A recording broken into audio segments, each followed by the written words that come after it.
Hello, இன்னைக்கு evening டிஃபனுக்கு இந்த குழந்தைகளுக்காக சேமியா அடை பண்ணலான்னு இருக்கேன். ஒரு 4 அடை திட்டத்துக்கு தான் பண்ணி காட்ட போறேன் நான் இன்னைக்கு. இதுக்கு தொட்டுக்கிறதுக்கு நாட்டு சர்க்கரையும் நெய்யும் தான் இவளுக்கு கொடுக்க போறது.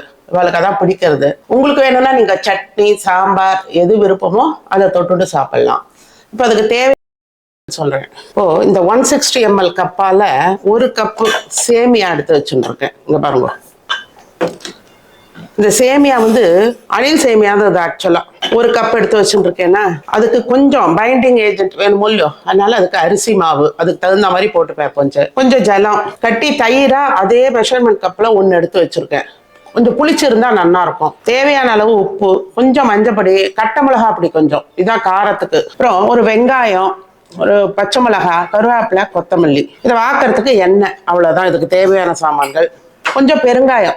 இப்போ இந்த சேமியால இந்த தயிரை விட்டுறேன். ஃபர்ஸ்ட் இந்த பாருங்க, கட்டி தயிரா விடுறேன். இதுக்கு பாருங்க ஒரு 3 டேபிள் ஸ்பூன் போட்டுருக்கேன் அரிசி மாவு.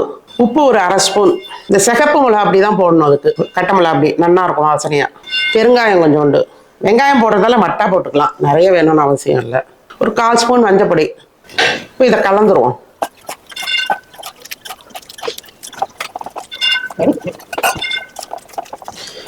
அப்புறம் இதெல்லாம் அப்படியே போட்டுருவோம். இந்த வெங்காயத்தை கையால இது பண்ணிட்டுருங்கோ, நெருக்கிட்டு கசக்கின்ட்டா ஒத்தியா ஆயிடும் பாருங்க.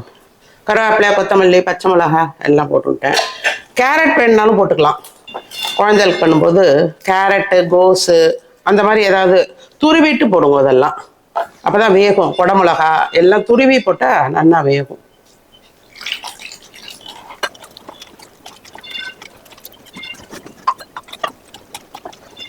இப்ப பாருங்க, இதுக்கு கொஞ்சம் ஜலத்தை விட்டு இதை பாருங்க, இந்த கன்சிஸ்டன்சி கொஞ்சம் இருக்கணும். ஏன்னா இந்த சேமியா ஊறணும் இல்லையா, அந்த அளவுக்கு. கிட்டத்தட்ட இதுல நான் ஒரு 3/4 கப்புக்கு ஊத்திருக்கேன். இந்த மெஷர்மெண்ட் கப்ல 3/4 கப்புக்கு ஊத்திருக்கேன். அது அவ போடுற மெஷர்மெண்ட்டுக்கு ஏற்ற மாதிரி விட்டுக்கணும். ஏன்னா இது ஊறணும் பாருங்க. இப்போ அவல்லாம் நினைச்சு வைப்போம் இல்லையா, அந்த மாதிரி இந்த சேமியாவை இது பாருங்க அந்த கன்சிஸ்டன்சிக்கு வச்சுக்கோங்க. சப்போஸ் ரொம்ப இறுக்கமா இருந்தா மறுபடியும் ஜலம் விட்டுக்கணும். அப்படி ஜலம் ஜாஸ்தியா போயிடுத்துன்னா அரிசி மாவு போட்டுக்கணும். இதுதான், வேற ஒன்றும் இல்லை இதுல. இப்ப இது 1 மணி நேரம் நல்லா ஊறணும். ஊறினதுக்கு அப்புறம் வாக்கச்சு உங்களுக்கு காட்டுறேன். இந்த மாவு பாருங்க கெட்டியா இருக்கு இல்லையா, அதுக்கு தகுந்த மாதிரி இப்ப ஜலத்தை விட்டுக்கலாம். நம்ம வாக்குற கன்சிஸ்டன்சிக்கு ஏத்த மாதிரி இப்ப ஜலத்தை விட்டுக்கலாம்.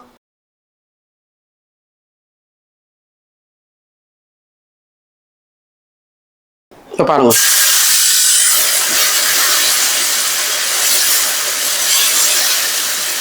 நான் 1 கரண்டி தான் விடுறேன். இதுக்கு 1 குழி போட்டா போதும், வெந்துடும் உங்களுக்கு.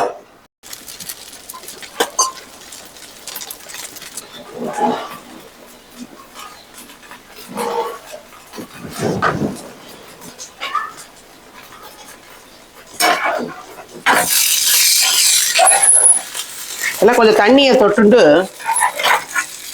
சிம்மிலேயே வச்சுக்கோங்க அடுப்பை. நல்லா வேகும். இல்லைன்னா இந்த இடம் கருப்பாயிடும் உங்களுக்கு, பெருசா வச்சுட்டேன்னா. கொஞ்சம் பொறுமையா தான் சிம்மில் வச்சு வாக்கணும் இந்த அடைய. அப்பதான் கலர் கரெக்டா கிடைக்கும்.